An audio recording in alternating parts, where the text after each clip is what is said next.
Week number 1 is in the books, and what a weekend it was. Welcome back, everybody, to Sports Talk with Hawk. I am Hawk, and I am deeply looking forward to the rest of this NFL season. What a week 1. Huh? What a week 1. Started with Thursday night, continued with Friday. Sunday 1 o'clock games, which are supposed to be the duds, were not duds. And then the Sunday night thriller in Motown. And then just this Monday Night Football, the 49ers, without Christian McCaffrey, dismantle the New York Jets. The Jets got a touchdown in garbage time. So we already went over, actually, I apologize. I guess I need to do this up front. I apologize. I had another podcast recorded. It was my recap of the Ravens and Chiefs, Eagles, Packers, with the every game preview of this week's games. It was recorded, but Saturday I was super busy with soccer and soccer that I just never ended up sitting in front of my computer to be able to get it all rendered and everything to be able to put out to you guys. So there's a podcast sitting there that, I mean, releasing it now is kind of a moot point. So I'm going to kind of reference what I said in that podcast, but you guys didn't really hear it, but it is what I was thinking. So we got 14 games. I'm not going to go back over the Ravens and Chiefs or the Eagles and Packers. We've got 14 games that took place Sunday and Monday night.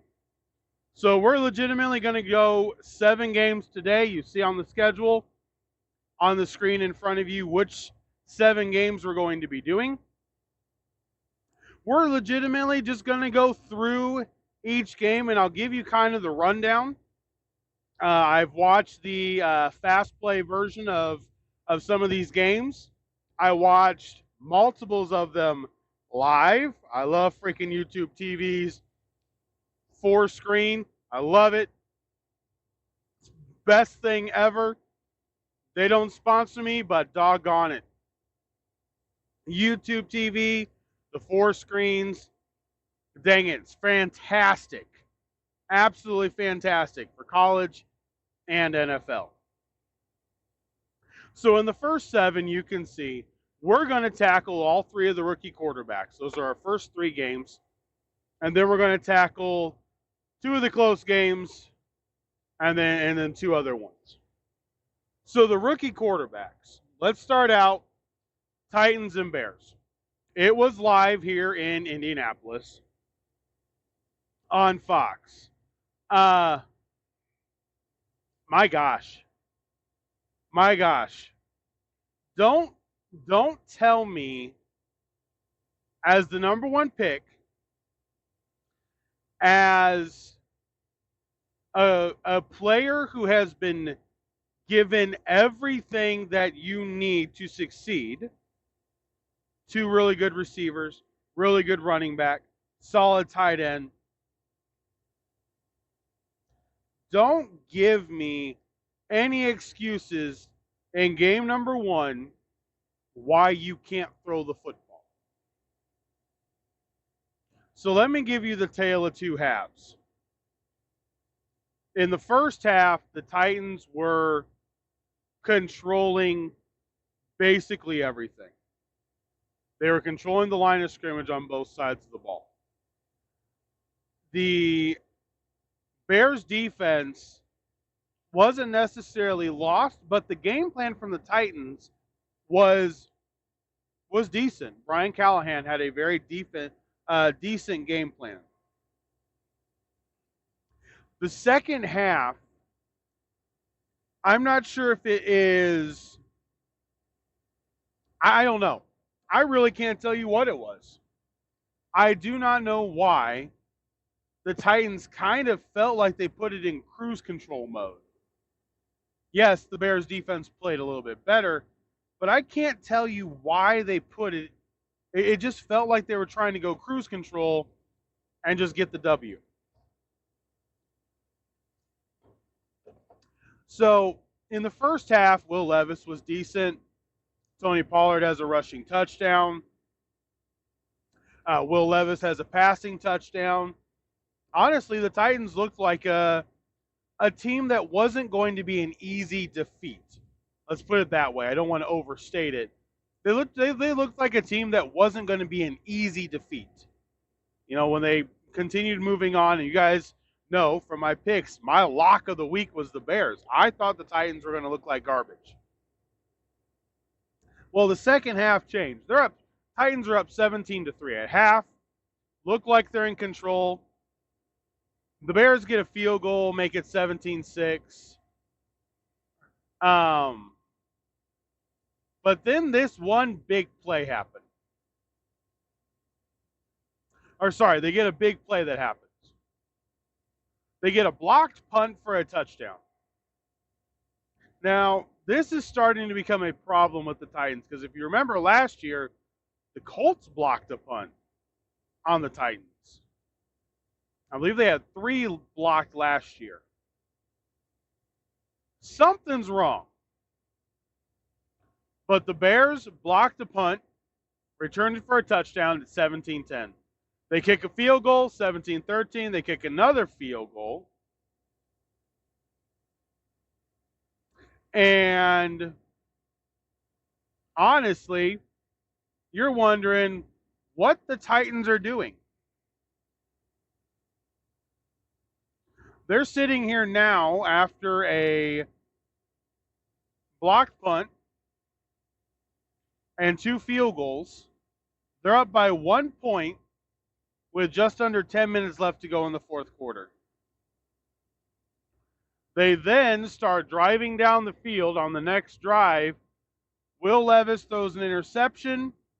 Tyreek Stevenson returns it 43 yards to the end zone for a touchdown.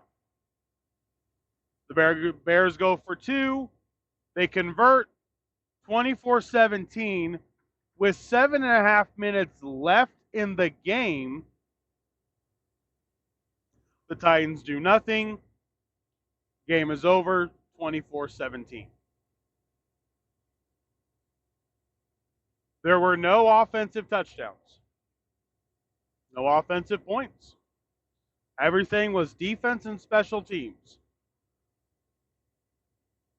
Not good. So for the Bears, because the rookie quarterback, the number 1 pick, everybody's claiming generational talent. Yeah, generationally bad. First game, 14 of 29 for 93 yards. 3.2 yard average per attempt. 6.5 yards per completion. He was sacked twice. Minus 29 yards on sacks. He's not in college anymore.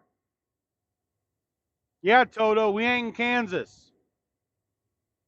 This is the NFL. They're bigger, stronger, faster than your sorry butt that's overrated.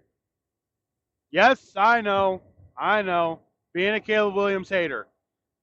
He never deserved the number 1 pick.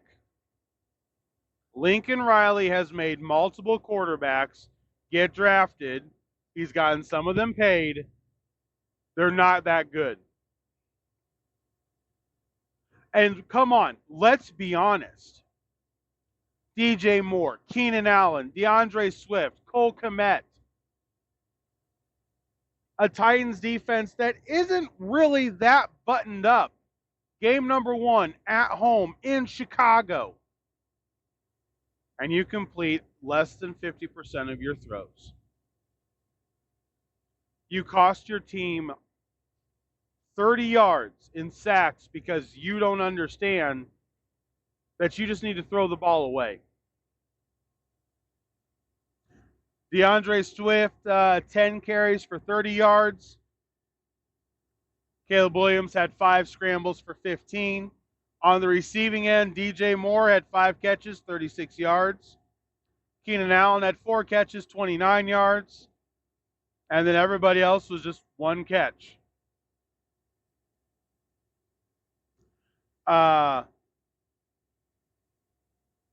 Reality here is they got the W. I'm still alive in my Survivor pick league. There was a game that went the other way that we'll talk about here in a little bit. But all in all, the Bears disappointing on offense. The defense as good as I said it was. I said the defense was really good. The defense will keep them in games. Well, doggone it, the defense won them a game. The Titans, I said, I think the Titans will be bad. I don't think they're buttoned up enough. Well, Will Levis, 19 of 32, 127 yards, a touchdown, 2 interceptions, sacked 3 times. Tony Pollard had 16 carries for 82 yards, not bad. Levis had 4 scampers for 36 yards. Spears had 4 runs for 21. So honestly, what it looks like is, hey, if you can run the ball, I think you may be all right. Calvin Ridley, a decent opening day, 3 catches for 50 yards. Tyler Boyd, 3 for 18.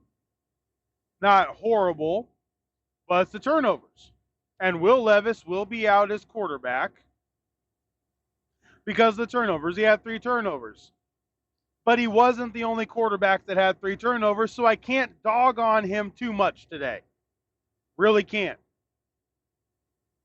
So at the end of the day, the Bears are 1-0, 24-17 over the Tennessee Titans. All right, next game. Rookie quarterback. You guys know I love him. That's why we're doing him next. Jayden Daniels. I'm excited for what, I'm excited for what the future holds for this kid. The Buccaneers and Commanders game, if you look at the score alone, 37-20, looks like it was bad game. Well, let's look a little bit closer here. So, remember, Caleb Williams is 14 of 29 for 92 yards. Jayden Daniels today, in a losing effort, mind you, 17 of 24, 184 yards, no touchdowns, no picks. Here's where he is. Listen, this is where he's going to be. Remember what Kyler Murray was with Cliff Kingsbury? Running the ball. 16 carries, 88 yards, 2 touchdowns on the ground.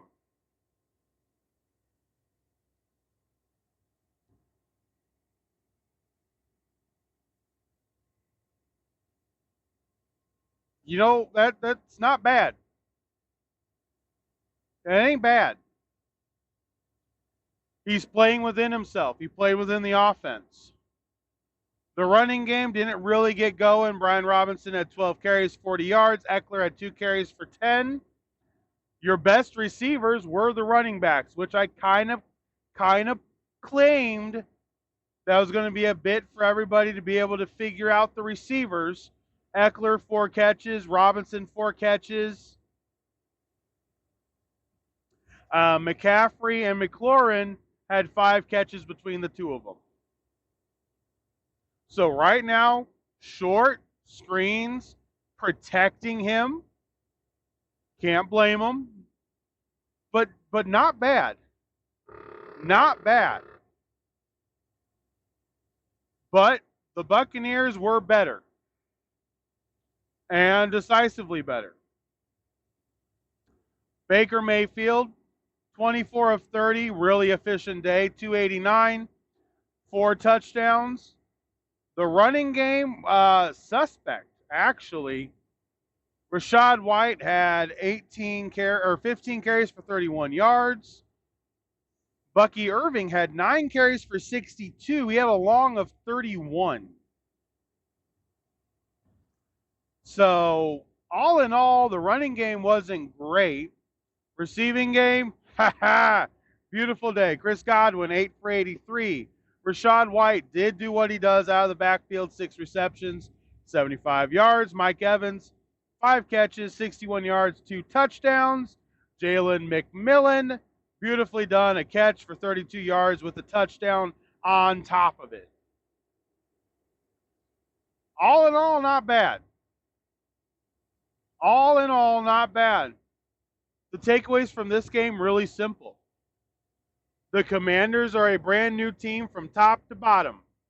Ownership, GM, vice GM, coach, coordinator, players. They are a new team. When on the road, no turnovers. Think about this. No turnovers by Washington. That's a recipe that can get you the W. We're going to talk about it here in a little bit as we didn't go over the Packers-Eagles, but Jordan Love is out for anywhere between 3 to 6 weeks. I'm going to guess 4, okay? 4 weeks and a very, very legitimate chance at being 0-5 by the time Jordan Love returns. Okay? With that being said, that opens the door of a top playoff spot. Top, not really, but the wild card spot opens up. And it opens up for the Bucs, Commanders, and the Cowboys and the Seahawks. Those are the 4 teams that I am saying have a potential shot sitting right there. With the Packers struggling early, if they do struggle early, which I'm guessing they will, I believe the Buccaneers seize the opportunity. They can easily get the 6th spot. I don't know if they can get 5th. That, I believe, goes to the Niners. You're going to have to win 11 or 12 games to potentially fight for that one. But good for the Bucs. Good for the Buccaneers. Because the reality was that game could have gone differently. All right, here we go. Next game. Next rookie QB. In Seattle, the Seahawks pull off the W 26-20. Bo Nix starting today. This was, there's a two-edged sword with this one. I don't like the number of times that Sean Payton had Bo Nix throw. Now, Drew Brees was notorious for this, okay? They don't have the players on the Broncos offense to do what the Saints did all those years.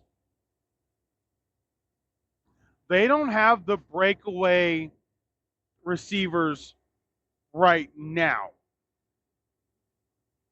So, in this game, what are the key takeaways? Number one, Seattle had to play. Seattle had to play. They had to play hard. Denver gave them a fight. Bo Nix, 26 of 42. 42 attempts in your first NFL game. I'm sorry. I think Sean Payton set him up to fail. 42 throws as a rookie. What are you doing? He had 2 interceptions, but then he had 5 rushes, 35 yards, and a touchdown. The guy's tough. But seriously, 42 passes in your first NFL game on the road in the 12th man? What are you doing? I don't like the game plan. The running game was non-existent. Javonte Williams, 8 rushes, 23 yards. Jaleel McLaughlin, 10 rushes for 27 yards. I mean, nothing. Absolutely nothing.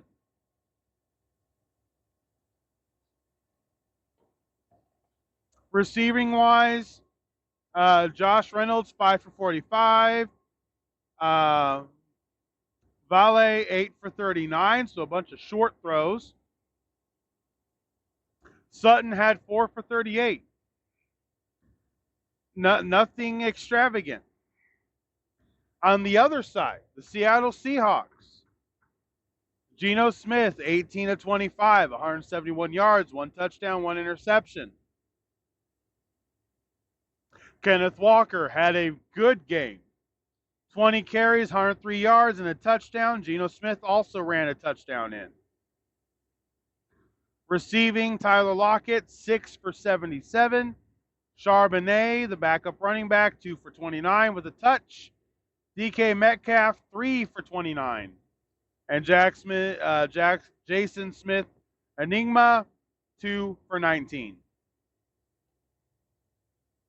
All in all, not bad. All in all, not bad. But I tell you what, 26-20 opening day, you're going to take the W, first of all. Second of all, the Broncos team, it's going to take a little bit of time to gel. So I'll give you that one. It'll take a little bit of time to gel. But man, the Broncos will have, they're going to be a formidable team. They will be a formidable team. I like it. I like where the Broncos are headed. Good W for the Seahawks, but 42 times. I think Nix has to stay below 30. They have got to get a running game. It's a rookie quarterback. Get the guy a gosh darn running game. Good Lord. All right. 3 games down. 3 rookie quarterbacks. 1 gets the W and did nothing. The other 2 get the loss. And, Jaden, I think, obviously played the best out of all of them. No turnovers. You can't beat that. No turnovers. And was very efficient. All right. We're going to go over 2 games that were really close. As you guys know, I picked the Jacksonville Jaguars to knock off the Miami Dolphins. I hated the end of this game.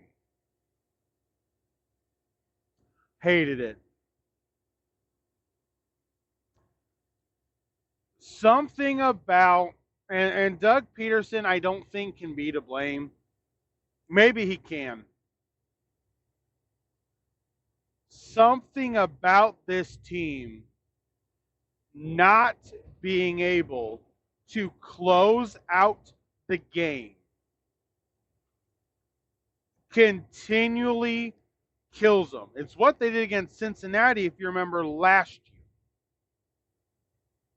They couldn't close out, and that's why they ended up losing their playoff spot. Like, come on. You got to finish games. They had Cheetah held down the whole game. Tyreek Hill had squat. And then what happened? Throw the ball up in the air with 2 minutes to go in the third quarter. Tyreek Hill, 80-yard touchdown pass from Tua Tagovailoa. That put the game at 17-14. Field goal from Jason Sanders tied it. A fumble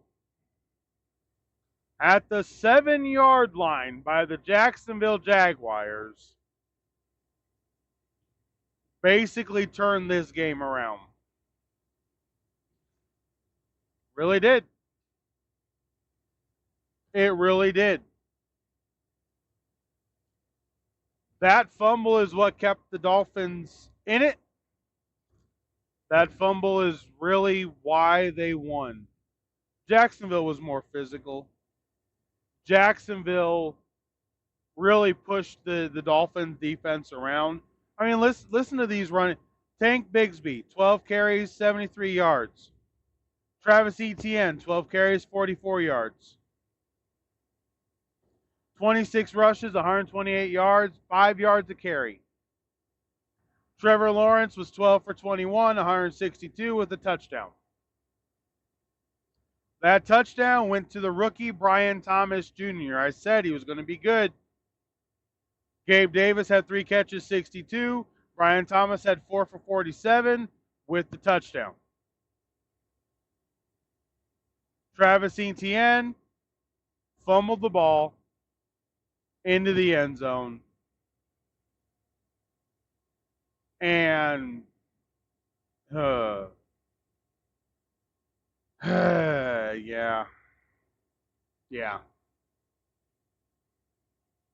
Listen, they just got to close teams out.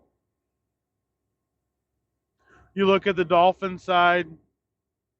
Tua Tagovailoa, 23 of 37, 338, 1 touchdown. Once again, no running. I mean, they really didn't have much of a running game. Altogether, after all the rushes included, 25 rushes, 81 yards, a 3.2 average. Jacksonville controlled the line of scrimmage. Jalen Waddle got loose for a 63-yard gain. Tyreek Hill got loose for an 80-yard game. There's your game. You want to know how to beat the Dolphins? Just play back. Tell your front four you're responsible for the run. Tell your backs and your safeties you cover them and tackle, we can win.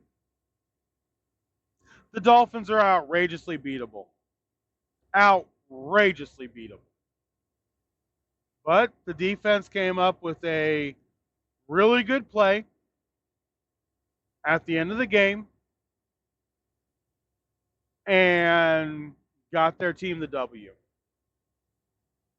Can't complain about that. You really can't. We can't complain about that. All right. We're going to switch gears for a second. We're going to do one of the other games, the blowouts. We're going to do a blowout, and then we're going to do my Colts versus Texans.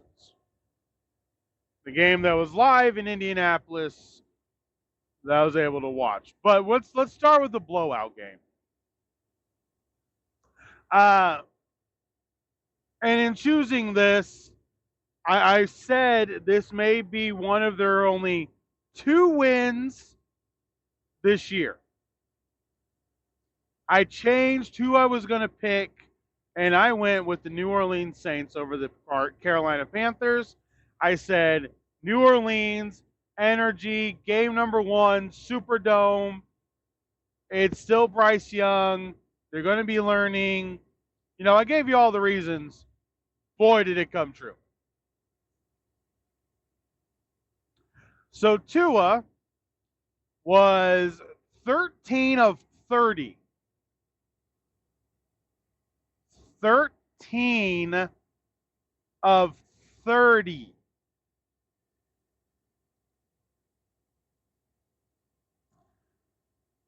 No touchdowns, 2 interceptions. Running game was 20 rushes for 58 yards, averaging 2.9 yards a play.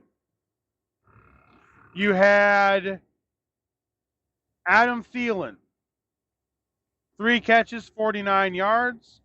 Mingo with 2 catches, 40 yards. Xavier had 4 catches for 35 yards. Deontay Johnson eventually chipped in with 2 catches for 19. Altogether, that offense was bad. Underneath 220 total yards. Actually, after you take the sacks into account, it's underneath 200 yards of total offense. Like I said, and I promise you, I did. I said this in my preview podcast. What I wanted to see was from Carolina was just what direction are we going? That was it. I just wanted to see what direction the offense, the team, etc. It's what I wanted to see. What direction were they going? That was it. And honestly, didn't really see much. Now for New Orleans, the numbers are interesting for a 37-point win. Derek Carr was 19 of 23, 3 touchdowns, 200 yards. Alvin Kamara, 15 carries, 83 yards. Jamal Williams, 11 for 38. Both had a touchdown in total.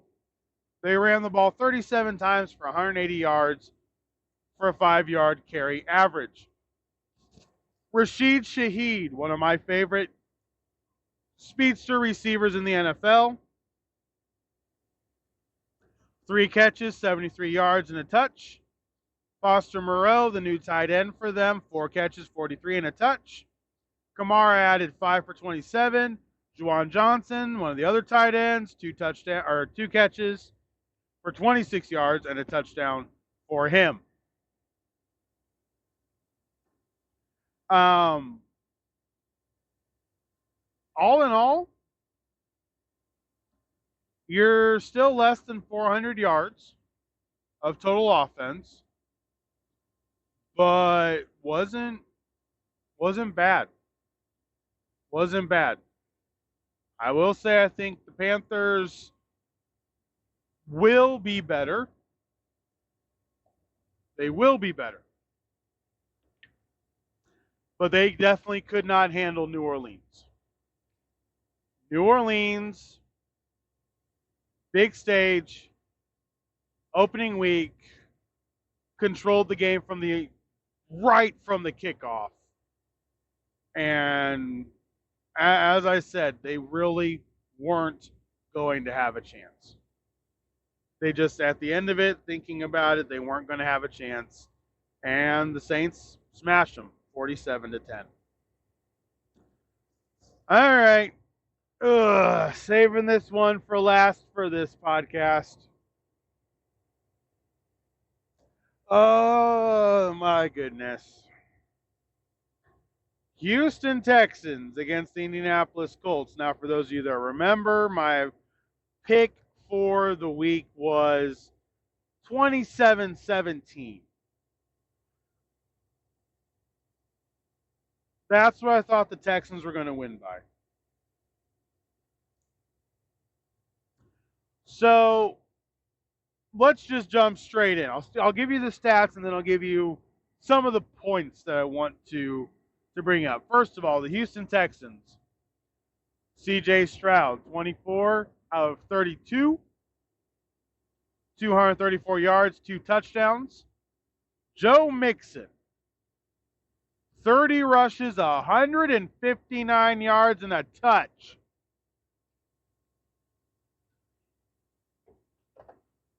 I'm just going to let that sink in for a second. 30 carries, 159 yards, and a touch. Receiving, Nico Collins, 6 receptions, 117 yards. Tank Dell, 3 receptions for 40. Stephon Diggs with 6 catches, 33 yards, and 2 touchdowns, both of them today. Joe Mixon, 3 catches for 19. Dalton Schultz, 3 for 16.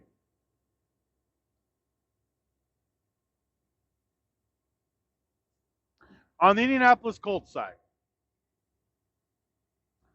Anthony Richardson, 9 of 19, 212, 2 touchdowns, 1 interception. On the ground, 6 carries, 56 yards for Anthony Richardson, and a touch. Jonathan Taylor, 16 for 48, and a touch. 303 total yards of offense for the Indianapolis Colts. 303. Receiving, Alec Pierce had 3 receptions, 125 yards, and a touch. Ashton Dulin had 1 catch for 54 yards. That was a touchdown. Pittman had 4 catches for 31 yards.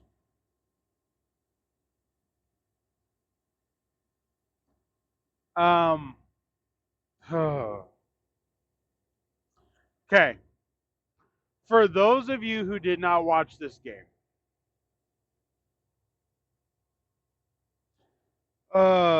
this was embarrassing. Let me see if I can wrap this up in 2 minutes. The Indianapolis Colts defensive line has never really had the struggle with the pass rush. But they just allowed 200 yards rushing. They allowed over 400 yards of total offense. They were beaten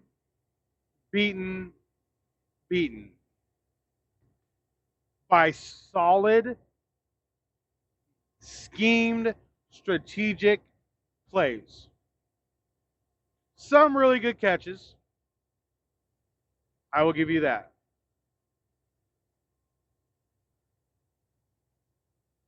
Their defense is a sieve behind the front four. And the front four is even a sieve when it comes to the run game. Like, Matt LaFleur is currently playing Malik Willis at quarterback. He doesn't have CJ Stroud. He does have receiver talent, and he does have running back talent. Matt LaFleur at this point is looking at that running defense, and he is making a game plan of how to run the ball, control the clock, and gain 200 yards on the ground so that his quarterback only has to make 150 through the air. That was embarrassing on the ground. Simply embarrassing. We're home. I'm not even going to talk about the condition of the new turf. It was dreadful. We're home. Division rival. We didn't get smoked like many thought we could, but the reality was we threw up a Hail Mary pass to Alec Pierce, of which he caught, and a Hail Mary pass to Ashton Dulin, which he caught and ran in. Without those 2 throws being answered by the football gods, the game's not even competitive. Houston controlled that game from the beginning. You really never thought they were going to lose. You felt the Colts were outmatched the entire game, and they didn't even belong on the field or in the same conversation as the Texans. Now, the Texans are 1-0 in the division.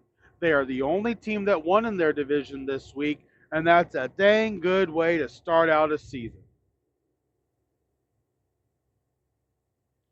I love what Houston's done. I love how the offensive coordinator played the game plan. I love DeMeco Ryans. I love the demeanor of this team. It will get stronger and stronger and stronger. That defensive pass rush for the Texans is fierce. It is fierce. They will be a force to be reckoned with. That's simple. Well, that's half of them. There's half. 7 games down, 7 to go. That'll be tomorrow's episode as we dive into the other 7 games. What a weekend. What a weekend. Tomorrow I give you the Rams and the Lions. The Patriots upsetting the Bengals. I'll give you all the numbers. The Steelers upsetting the Falcons. And the 49ers actually legitimately stomping on the Jets. We'll get into all that tomorrow, but for this one, thank you for hanging out. Thank you for listening. Make sure to subscribe. Make sure to like the podcast and hit that notification bell so that you get notified every time a new podcast episode goes live. For half of week number 1, second half to come tomorrow. This has been Sports Talk with Hawk. I'm Hawk, and I'm out.